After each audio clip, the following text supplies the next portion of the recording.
usibye kuba ari beza cyane ndetse ubwiza bwabo budashidikanywaho, ni abakobwa bahenze babayeho neza, yaba utuzi bakora, ibyo batunze, aho batemberera, abo bagendana nabo ndetse n'ibindi. Ni ibintu bihenze cyane, birumvikana buri wese yababonye yifuza kuba yabaho nkabo. Rimwe na rimwe abantu cyane cyane igitsina gabo usanga bibaza, ese abakobwa babaho ubuzima buhenze kurusha abasore cyangwa abagabo bakuze kandi bubatse nihe bakura amafaranga? Bakongera bati bakora iki se twe tudakora? Nkuko cyari ikibazo wakwibaza mu uyu mwanya tuvugana, nge hari uko mbyumva, bidakuyeho ko nawe hari uko byumva. Buriya umukobwa amafaranga ye bitewe nuko nta mishinga myinshi ibimureba ugereranyije n'abasore, biroroshye ko wabona ko byanze bikunze ubuzima bamo buhenze. Uzabona ari usohokera ahantu hakomeye kandi hahenze, wambara neza kandi bihenze n'ibindi byinshi. Gusa ntabwo tuje kuvuga kuri ibi cyane, nkuzanira urutonde rw'abakobwa babayeho ubuzima buhenze nabo ubwabo bakaba bahenze, tutibagiwe kandi ko ari ibyamamare bakaba bakunzwe cyane n'abatari bake. Negura iki kiganiro nagendeye ku bifatika bafite n'ubuzima babayemo, uburyo bagaragaramo, kandi nanone nifashishije uburyo bakurikiranwa kuri social media zabo, urugero nka Instagram. Ndagusuhuje kandi muhaye ikaze mu kiganiro. Iyi ni The Sky Media nk'ibisanzwe, nge mubana ndi Florence. Nkwibutsa gukora subscribe tube mu muryango mugari. Muhaye ikaze.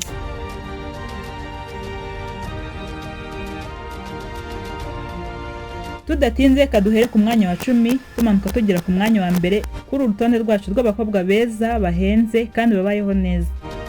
Uyu mwanya turasanga abakobwa beza babarizwa mu itsinda rya Makenzi. Ni itsinda ribarizwamo abakobwa bagera kuri 5, rikaba rikora business irimo imyenda n'inkweto. Aha nituvuga Makenzi uhita wumva Naomi Miss Rwanda 2020. Nibyo abagize Makenzi n'abavandimwe ba Miss Naomi nawe akaba arimo. Aha kandi harimo abagiye bamenyekana cyane nka Naomi, Brenda, Kelly, Kate ya Kamari.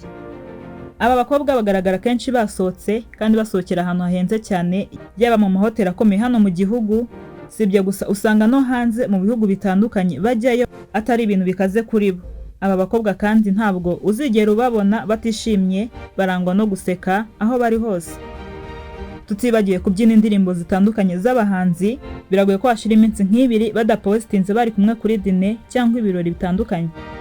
Ibi byose bikaba ari ibihamya bitwereka ko babayeho bihenze. Nanone ushobora kwibeshya ukaba wavuga ko abakobwa baba mu buzima bwo kuryoshya gusa, ariko sibyo pe. Aba bagiye bagaragara mu rusengero kenshi, aho nanone ubona ko ari abana beza bafite umuco, ibyo bavuga ko babikura ku muryango bavukamo.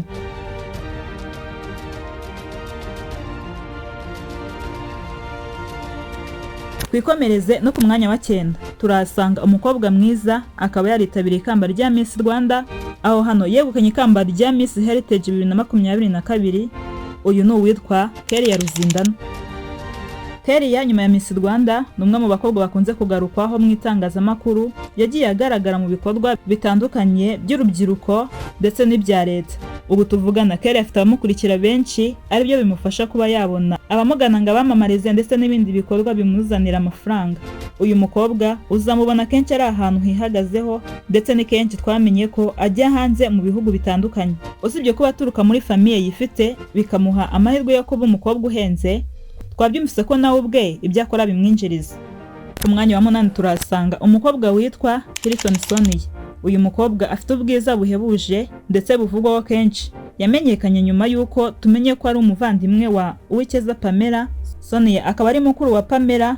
Ni umukobwa ugaragara cyane ahantu hahenze, yaba mu Rwanda ndetse no hanze kandi mu bihugu bikize. Hari abantu uzasanga bavuga ko Sonia yabarusha ubwiza Pamela, ibi byaterwa n'amaso y'abantu.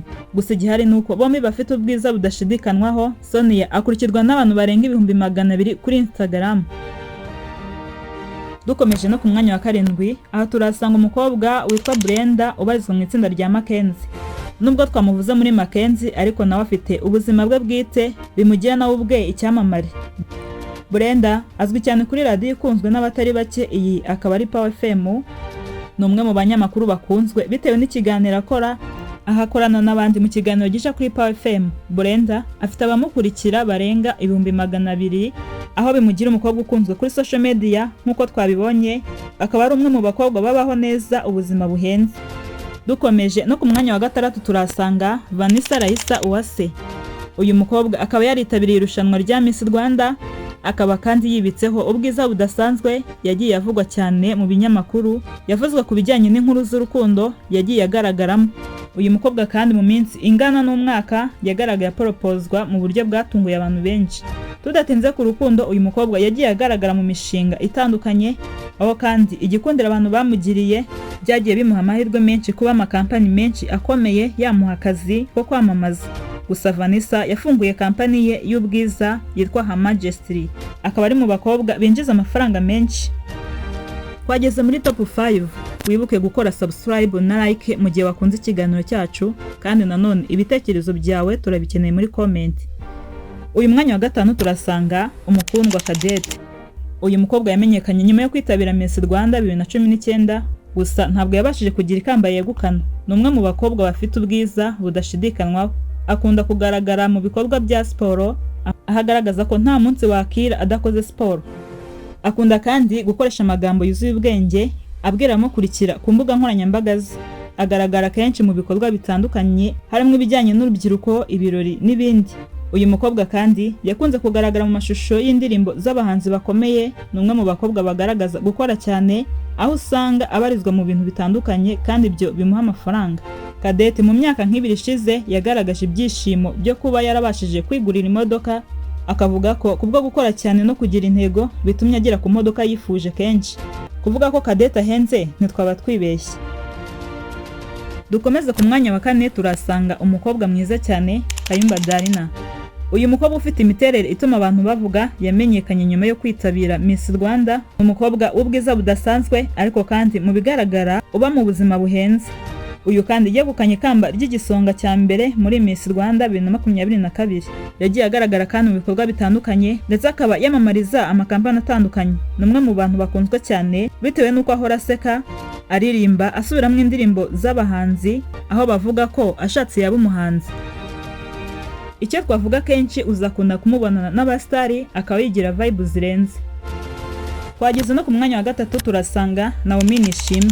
Naomi akaba Miss Rwanda 2020. Ni umwe mu bamisi bakunzwe n'abatari bake, bizakugora kubona atari guseka. Uburyo agira burage ahafatwa nk'abo bita crazy ni bimwe mu bimwongerera igikundiro. Naomi kandi yibitseho ubwiza budasanzwe wagira ku nseko ye akaza yikurikira. Naomi yagiye agaragara mu bikorwa bitandukanye, ibya leta n'ibindi, kandi bimwe byitabirwa n'abakomeye. Imirimo itandukanye akora uhereye kuri Mackenzie, kwamamaza n'ibindi byinshi bimugira umukobwa wihagazeho mu kwinjiza agatubutse. Naomi kandi ni umwe mu bantu bakoze ubukwe bwiza buhenze bw'agatangaza. Ubu akaba yarukoranye n'umukunzi we Michael Tesfaye, bari bamaranye imyaka irenga 2 bakundana. Tuvuze ko ibi kandi ntitwakibagirwa ko iyi couple yabo ikomeye kandi ikunzwe cyane na benshi. Naomi rero niwe waje ku mwanya wa 3 ku rutonde rwacu rw'uyu munsi. Ku mwanya wa 2 turasanga Mutesi Jolly.